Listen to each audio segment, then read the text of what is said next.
Ladies and gentlemen, how you all doing? This is Conoric. I'm Rangru, low. And folks, we brought you to Bobr a couple days ago, bringing you right back there now. Rang, who's fighting this time on there? On left-hand side in blue, we have Crippling Depression, playing as 28th Jaeger with Flatline income. Right-hand side of Gensei, playing as 184th Infantry Division with a Vanguard income. So, extra 20 points overall against a Flatline. Do you think that's going to pay itself off or no? It's pretty even Stevens over the most of like the income. Like you're not like, yeah, it's not going to be that much of a difference. I think Flatline is super awesome just due to like, 130 points is really good spending money. I can definitely see that. Now, the kind of funny thing is, I'm wondering, second Blend Day must be feeling so lonely right now.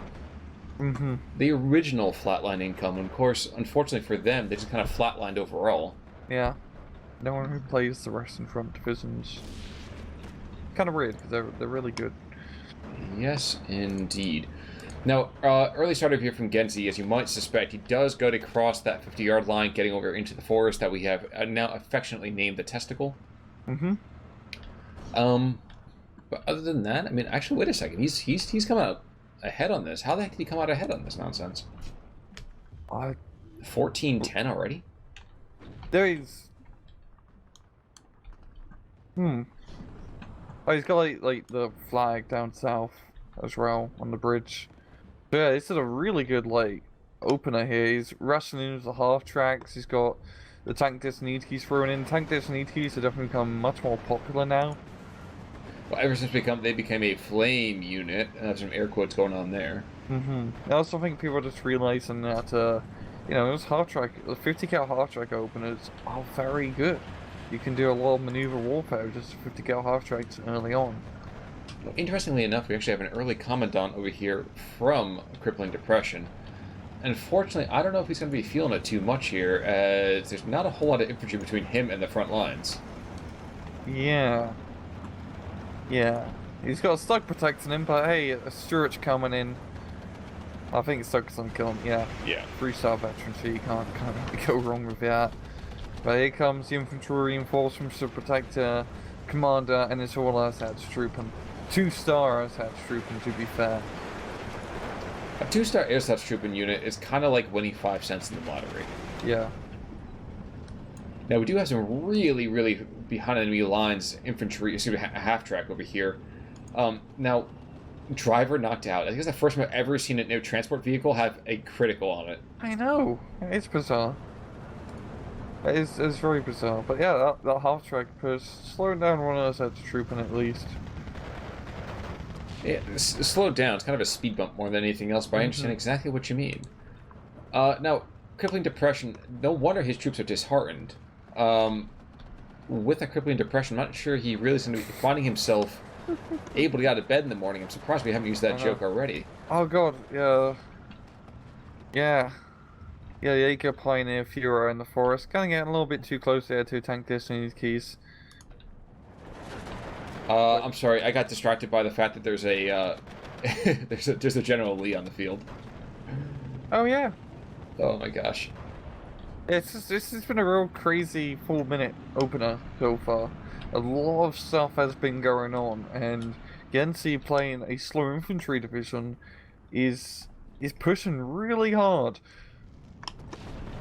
That is certainly true. Now, luckily for, I would say, the 28th Jaeger already, we are seeing that these stewards cannot stand up to firepower that is currently being put out by the 28th Jaeger, which is a weird sentence for me to say. Yeah. Those stewards are pretty good. You would like to think that, yeah, generally. And the General Lee going down, unlike his previous namesake here. I'm also surprised the Russian infantry's been beat up as quickly as it has. Yeah, not doing too well. Those Jaeger and Sturmjäger units are pretty scary, and they just do have the numbers advantage over just tank Destiny keys and Okamanchikis, to be fair. Yeah, that's true, but I guess just I'm surprised by the relative. Like, a Strelky DP getting forced back by a two-man Flammenwerfer squad. Yes, I know it's flames, I get it, but the firepower against the fire really shouldn't be that much of a difference. Yeah, just he shouldn't really get close to a flamethrower, you know, in that circumstance. Now he's going to call himself off in the water. Well, you know, every now and again, you guys want to go for a swim. I get that. Mm-hmm. Now, we are going to have a couple of Strugs over here that are supporting fire against that Soviet infantry in the water, but unfortunately for them, there is still 45mm anti-tank guns prowling about, and these guys are quite good at taking out those light assault guns. Yeah, I don't think Gensei has realised to move up at 45mm just a little bit to get a shot on the said Stug. There do have some Stuarts nearby which could also do the same thing. You speak the true. Bombs going after that Strug? No? Maybe? I guess not. The 50 cal, the 50 kgs, never mind. No, snipers are definitely getting their pound of flesh in this entire matter, though, too. Airsoft Trooping, not the most effective of fighters, to be sure, but as of right now, Crippling Depression is just using them to kind of, you know, stop up the gap, kind of dry his tears for a little second as he prepares for the next phase. Yeah, the 45mm is starting to hit up the Stug, not doing too much suppressive damage, though. No, not really doing anything whatsoever. Yeah, I think I heard a few posts about how bouncing hits on anti-tank weaponry isn't doing as much suppression as it's supposed to. It's either a bug or a feature, because I've heard like heavy tanks just being shot at by 100 things and not really giving a crap. I wish I had something pithy to say back to that, but all I can say is that 45mm is now dead, but so was the reinforcing German infantry coming on up as well. So, you know, a bit of both. A bit of both. But Crippling Depression is really, you know, tackling suppression by the balls by pushing through the testicle pretty effectively. His command, like, structures working very well, giving all his guys 3-star veterancy. Which is weird to see. Mm-hmm. Because veterancy... Yeah. Exactly. Veterancy is just not something we really care about too much anymore. No. And a 3-star Stug is terrifying, to say the least. True. Unfortunately for the Soviets, if they could get one vehicle in there to go after that Stug from the back, man, I know my depression will get a lot worse because of it, but not getting that vehicle in there is that's how much they might have hoped. Yeah, he's moving up at M5 Stuart, try to get the flanking shot. Be very, very... he's not in the same position anymore. Ooh, that's going to be unfortunate. Ooh, this is a sexy spot. Yeah, right behind the farm. Well, he's going to buy the farm if he's not too careful. That's for damn sure. But Stug is going to be able to retreat, it seems. Maybe? Or maybe it's just he's just repositioning. Well, in the meantime, though, Airsoft Trooping and Jaeger Pioneers, they are trying to get to some therapy going on through here, you know, get out among nature. Unfortunately, I do not think that's going to be enough to keep the tank with this Niki at bay, as the Jaeger Pioneers do not like being among trees when they get burned. There we go. Streaking runs here from the Focke-Wulf. And Stuart finally pops out of his farm. And is going to get fucked. Oh my god, he's trying to circle strafe. Okay, my friend, you've got to move. Yeah. That was... Was life just not worth living? Is that why you did that? I think the driver got, like, stuck in reverse. Like, crap! The controls are stuck. Maybe he's got crippling depression. Guys, look out, it's infectious. In the meantime, though, Henkel 129 coming on in here, and the 37mm? I guess that's rinky-dink enough. He might die flying directly over enemy anti-air. It usually has an effect. Maybe not. The 37mm... Yeah, shooting at the Focke-Wulf now, changing targets. But, oh, LA5 might pick it up. One of them will. No, that's... Oh my god. I don't Really? know. Just- I guess not.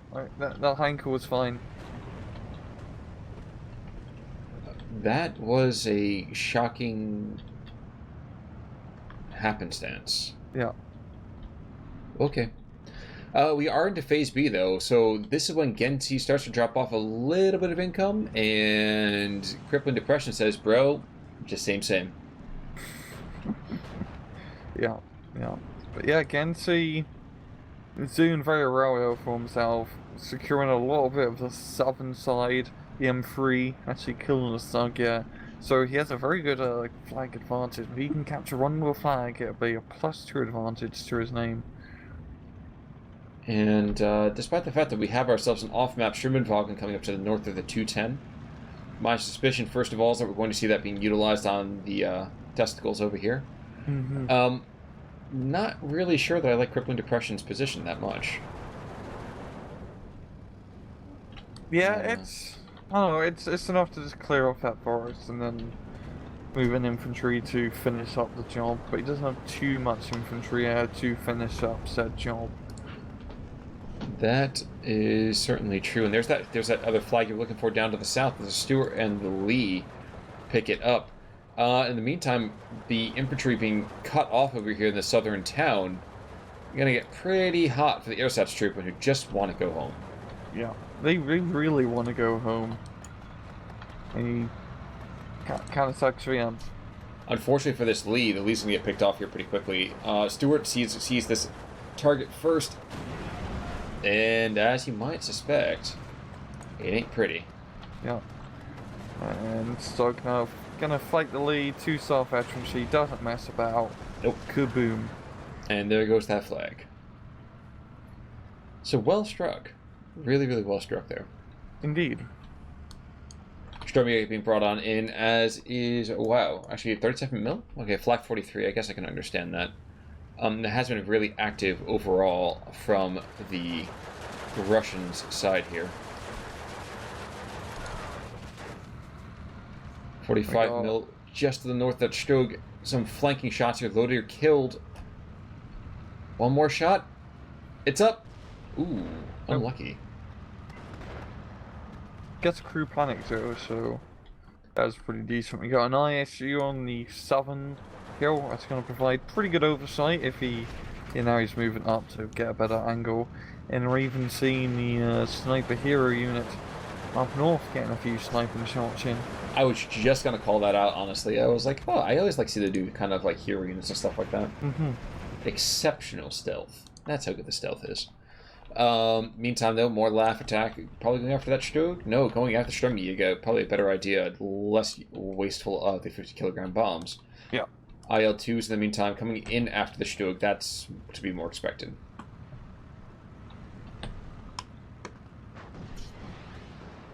But after our praising of rocket attacks earlier in this week, we have seen a rather lackluster performance from rocket planes since then. Yeah, nothing too crazy as Matt. More just focus on light fighter bombers, just pinning up infantry units.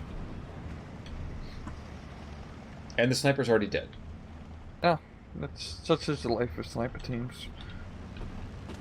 In Steel Division, that is. Yeah, I was going to say, I was trying to figure out what kind of snipers would get killed that quickly. Once you need to get very close. Yeah, it's being a sniper is pretty bad when you can't snipe anymore. When it's more like playing tap him on the shoulder. Yeah. Like I said, the ISU 122. Curious to see how he actually is able to engage this Stug. He is creeping quite a bit here, and I don't know if the Stug knows that his death is coming ever closer. But it seems, at least for the time being, he will die another day. Yeah, well, Heinkel coming in, and I think he's going for ISU. Don't think he has the best penetration character. That's a really good penetration, so... Well, usually you get the freak out here. You're not going to go and kill from the front. Yeah. But yeah, Dinky 37mm gun is like 140mm pen, so... It's something you don't want to get shot at, but out of ammo, he's buggering off. Probably a pretty wise decision there. Now, IL-2, he's come back in the other direction, so it feels like, okay, well, you know what? If you can't anti-tank, maybe I can anti-tank, and that'll be helpful. Return the favor. Exactly. Exactly. And goddamn, yep. rocket planes are so good now. I'm so happy at that hero trial. You know, as opposed to just kind of a stressful experience for the enemy. Yeah. Yeah, to be fair, these past few replays, you've only been seeing them being used against, like, Stugs and whatnot. I think, like, Tigers and Panthers have, like, yeah, in the previous replay, we've seen a Tiger get hit by 2 rocket planes, and he was pretty fine. True, but you're right. It might be different between, you know, Tigers and Panzers and, you know, Broombars. Oh my. That was a very long walk for that joke. I appreciate you coming with me on that. It's cool. I needed to fresh air. That's true. That's true. Gotta get that exercise in. Now, in the meantime, another Henkel. Ooh, this is the carpet bombing Henkel, which is going after the infantry, which even might hit the guys in the water, too. So the poor Chernos, somehow, despite being disheartened, they don't get pooped upon this day. It's really weird seeing Allied infantry units that are disheartened. It's always been a German trait. Only we, or the Germans, get to disheartened. Not the Allies. They don't deserve such pleasure. They want to fight for victory, but not the Chernos. I mean, yeah, not them. It certainly seems to be the case. Now, we actually have that Pack 40 in the back engaging the ISU 122. And believe you me, that guy can certainly penetrate. And it is only by the grace of whatever ghost of Lenin that the 122 has not already died. Yeah. And now the Pack 40 is going to pay for it with a lot of bombs. And in his general direction from the air. And artillery. Yep. Hey, well, actually, yeah. Whatever floats your boat. I was going to say, do we get one last spiteful shot to get a kill? No, we do not. But Crippling is slowly pushing this back into his favor. I mean, the southern push is making a better headway, but Gensei is just holding them up. I mean, the northern side, you know, Gensei still does have the flying guns under his control, so yeah. But we have a lot of Sturmjägers now up north, so maybe I can tip the balance. Now, interesting, we're seeing a lot of Chernos being brought on in by Gensei. Yeah, so, yeah. Go for it, please. Yeah, that's nice and cheap. Nice cheap spam. I wasn't sure if we're going to see kind of the bite and hold that we usually see so much from Axis divisions. Yeah, yeah.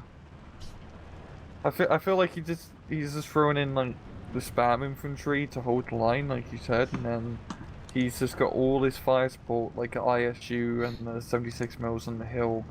Just, you know, then they have to do the major damage. Speaking of major damage, High School coming in, really get a kill, really make something go kaboom, kapow, kabed. Kabed? Oof. Kabed? Kaded? No. He does! Last shot! Will he pay for his heroics, though?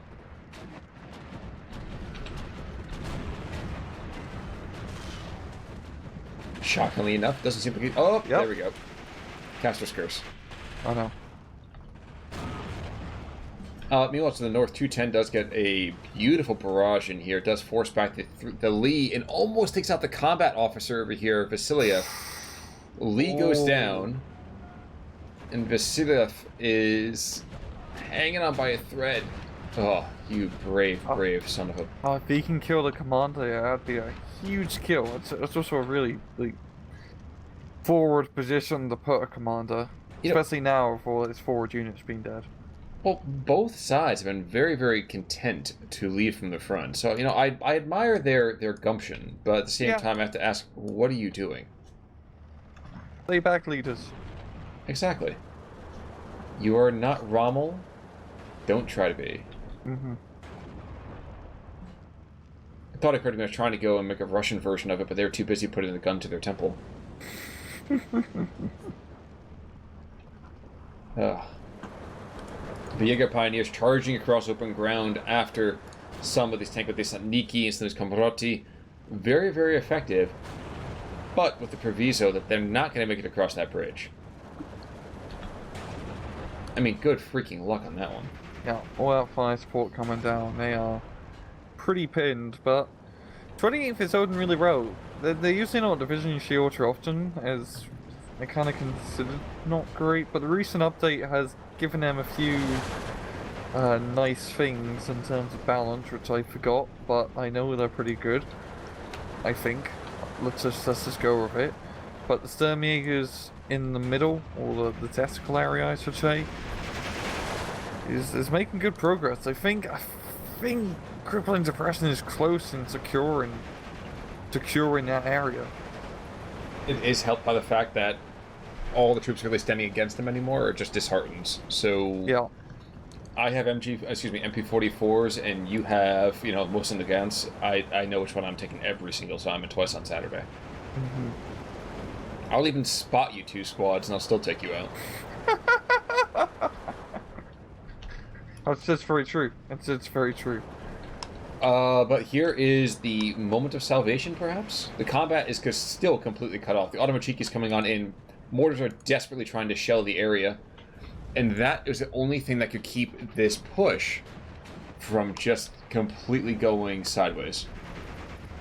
And taking a lot of territory. But as I say that, of course, the Germans are potentially moving across this northern footbridge as well. So, very gutsy, no matter what the play is. Crippling Depression is certainly stirring himself and preparing to fight.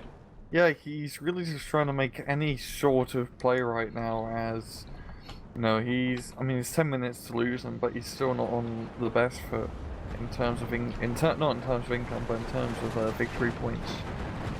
True. Unfortunately for him, I don't think James Brown is here to kind of give him advice on how to get on the good foot, but that bomb, oh my gosh, the Sturmjägers have just been hitting those heat grenades, taking out 2 or 3 infantry squads moving in for that reinforcement, and we are into Phase C, where Crippling Depression just continues keeping on with his economy. Yeah, it's nice and easy, very predictable, 10 out of 10. Now, what's the drawback of the Flatline? I mean, we brought it up now a couple of matches this week. What's the drawback of taking the Flatline income? That's a good question.